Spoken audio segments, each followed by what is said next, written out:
I'm the designated skeptic, I think, here. I'm supposed to be the bad guy, so I'll try to do that politely.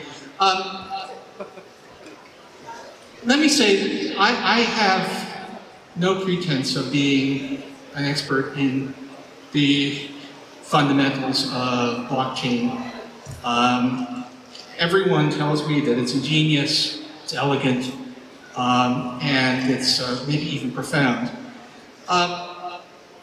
The problem that someone like me, so what I do know something about, I hope, is money and the working of a monetary economy. The problem that I have, fundamentally what this comes down to, is that fairly often blockchain enthusiasts bring to mind the old line about a little boy with a hammer to whom everything looks like a nail. The question you always want to be asking is, what problem is this supposed to be solving?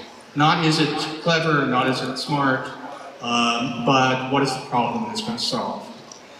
And let me step back from that to talk about what is really, I think, the fundamental issue. So I'm not going to talk really about blockchain uses in general. I really am going to talk only about cryptocurrency and only really within that about Bitcoin. But I think some of what I have to say may generalize. What is money? Why do we have money? What is money supposed to be doing? And if you step back from it a bit, you say that really money is, as the late Paul Samuelson put it, it's a social contrivance. It's a system that is basically about enforcing accounting.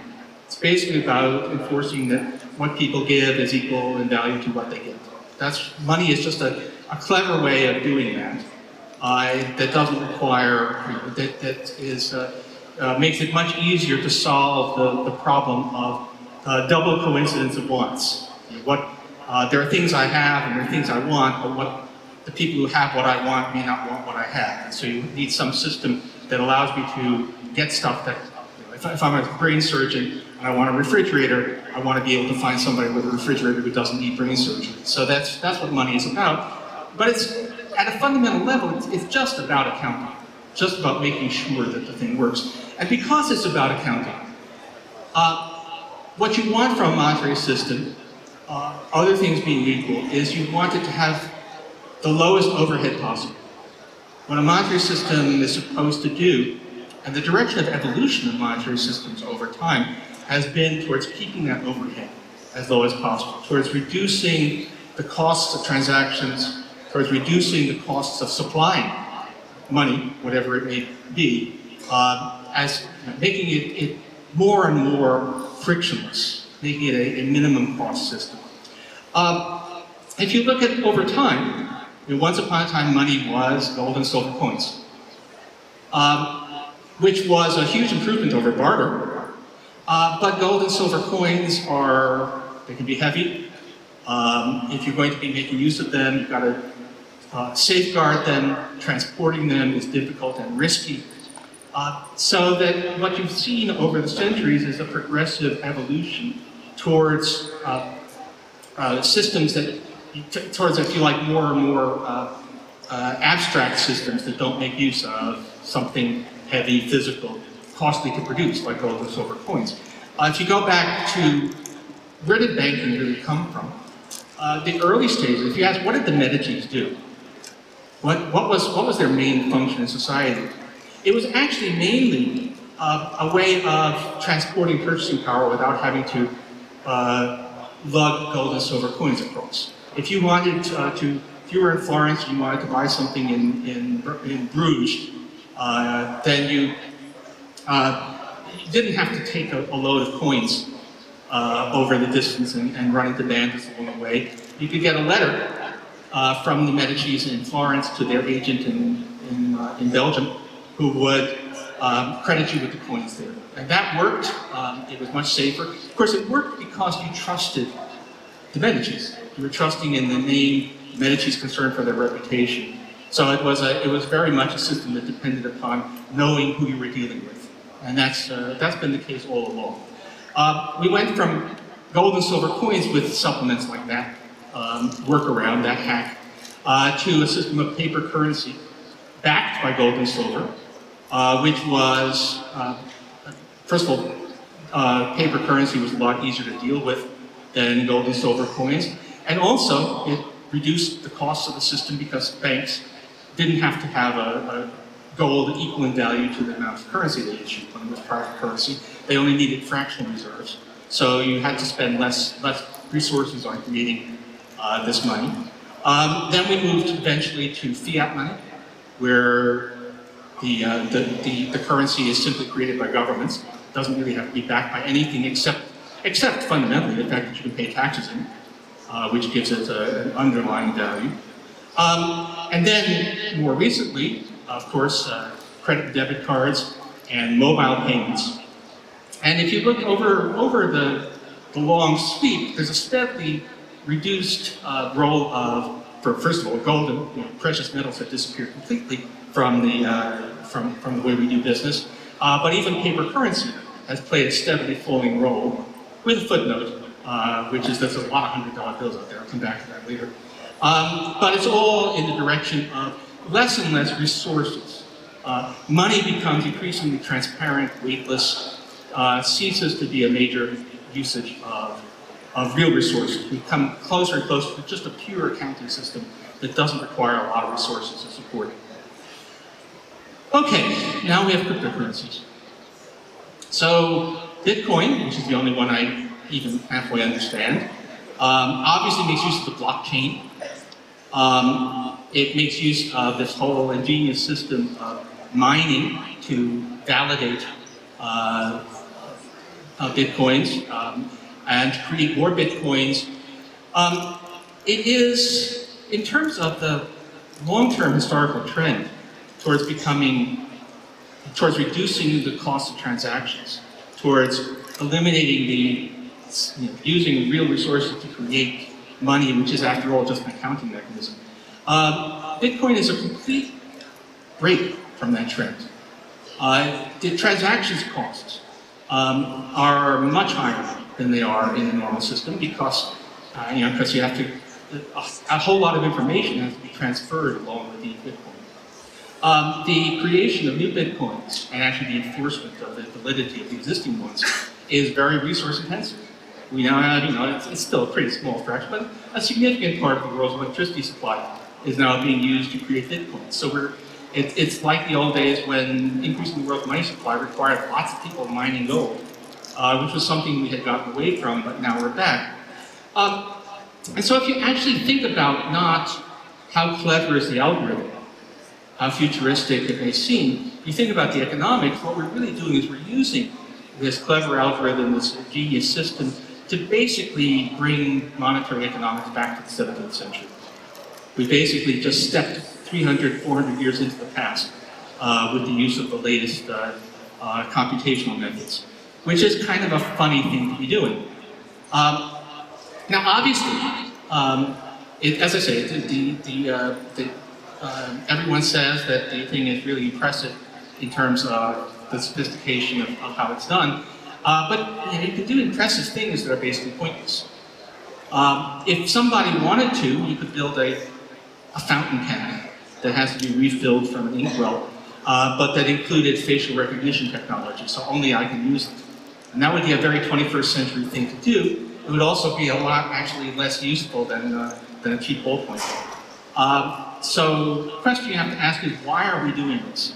What is the point of it? What problem is this supposed to solve? And that's where our people keep on falling down, at least in everything that I've been able to understand about cryptocurrency. Because, the monetary system that we have, the system of paper currency, but increasingly also, and bank deposits, and then credit and debit, mobile payments and all of that, it works pretty well. It's not as if we constantly are having problems with people abusing that system. When I listen to the rhetoric around cryptocurrencies, a lot of it echoes what gold enthusiasts say, or used to say a couple of years ago.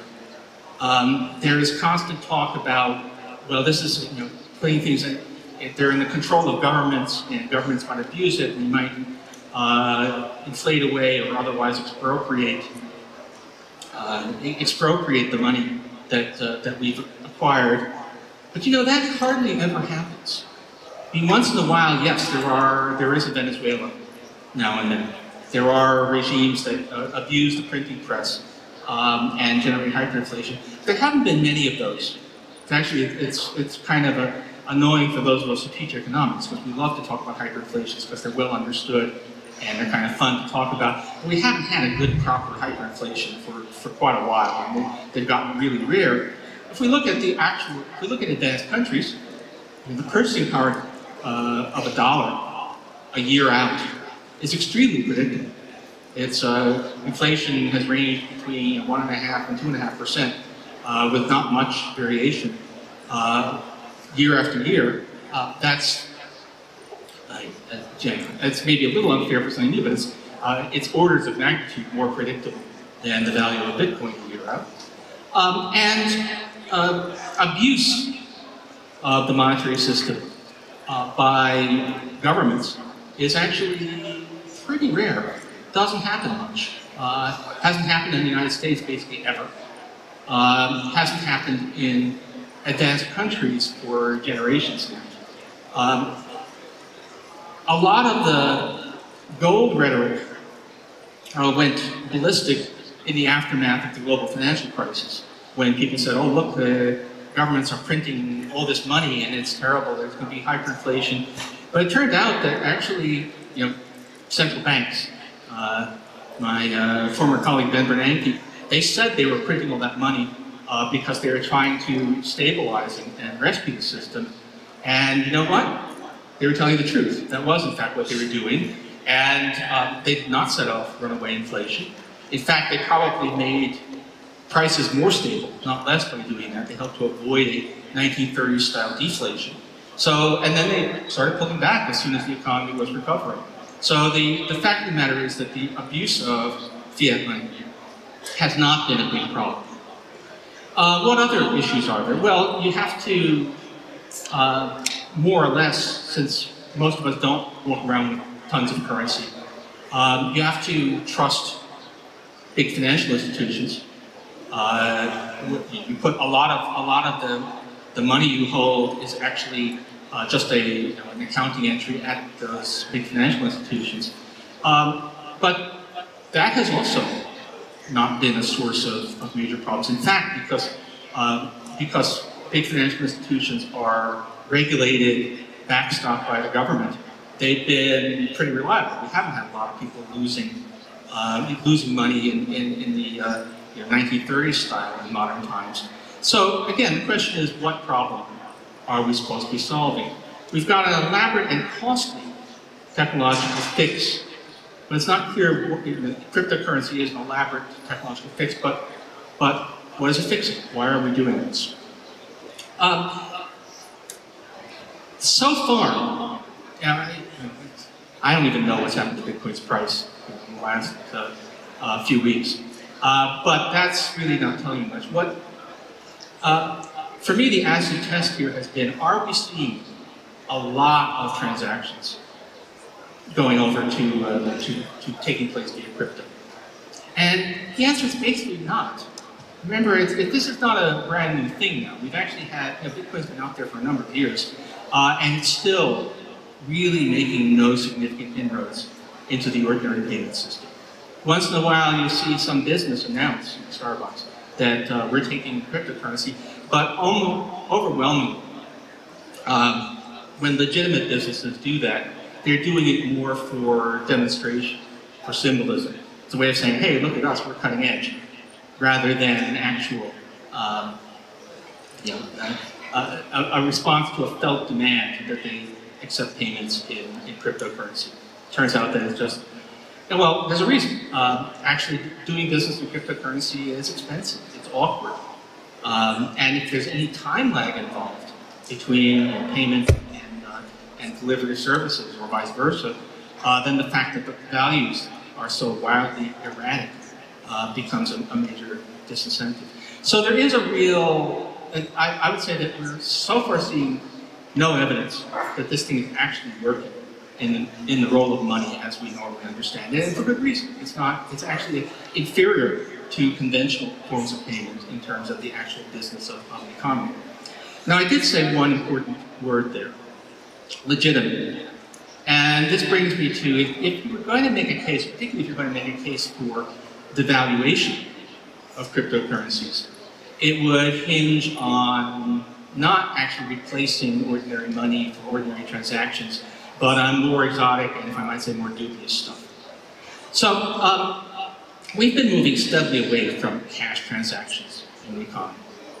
The share of actual transactions by value, actually by even in terms of actual incidents involving cash, has been on a steady downtrend as far back as the eye can see.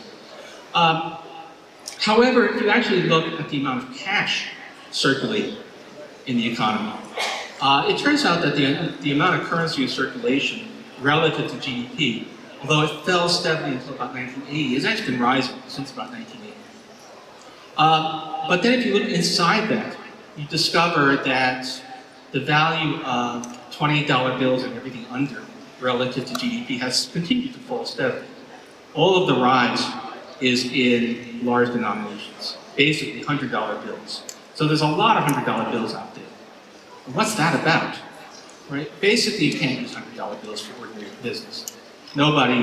Almost nobody uses $100 bills for legitimate stuff. But if you are doing something that's illegal, payment may well take place in $100 bills. We actually think that the majority of those $100 bills are held outside the United States. So you want to think of currency as being largely, it's caricature, but not too much. It's basically being drug lords outside the United States making use, and that's the source of rising currency demand. It's also, I should also point out that gold is not much used for transactions either, but continues to have its value. So there is clearly a demand for stuff that is not for currency really, but as a sort of easily transacted hidden asset. Could that be the future of cryptocurrency? Possibly. There's, as best we can tell, a lot of the actual use of Bitcoin is in fact for illicit transactions. And there it does have at least some advantage in the sense of being anonymous, and having some advantages over actually porting around brown paper bags full of $100 bills. That I think is not the future that people envision, but it might be.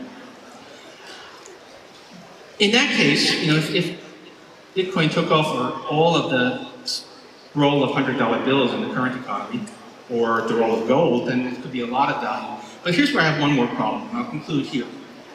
Ultimately, when all is said and done, we don't just rely on usefulness to give a currency its value. It has to be, I've been using the word tethered, and I didn't even realize until somebody pointed out last week that that actually has some connotations for the cryptocurrency business, but let me use it anyway. Other things out there are tethered to reality in some way. Gold, although most of the gold out there is actually being held purely as a cash at value, it's a store of hoard. Gold can be used for jewelry, it can be used for filling teeth, it can be used for various industrial applications. There is an underlying real demand for gold. Currency, even if it's $100 bills, is ultimately backstopped by the willingness of the government to accept it in payment for taxes. Which means, if you like, dollar bills of any denomination have a value because men with guns say it has a value, and that gives it backstop. The trouble with cryptocurrencies is there is nothing. What is the underlying value? The value of cryptocurrencies, the value of Bitcoin, rests entirely on the belief of people that it will have value in the future. That makes it fragile in a way that existing forms of money are not.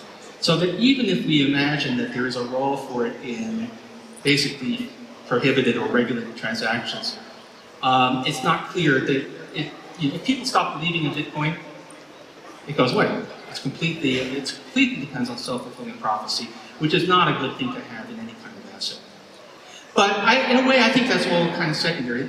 In terms of the big role of crypto, always keep on asking yourself, what problem does it solve? What is it? Don't tell me about how great it is. Don't tell me, vague things about government control. Tell me exactly what is it that the current monetary system doesn't do that this does, that justify the fact that it's actually a lot more difficult to do business in. Just leave you with that thought. Thanks.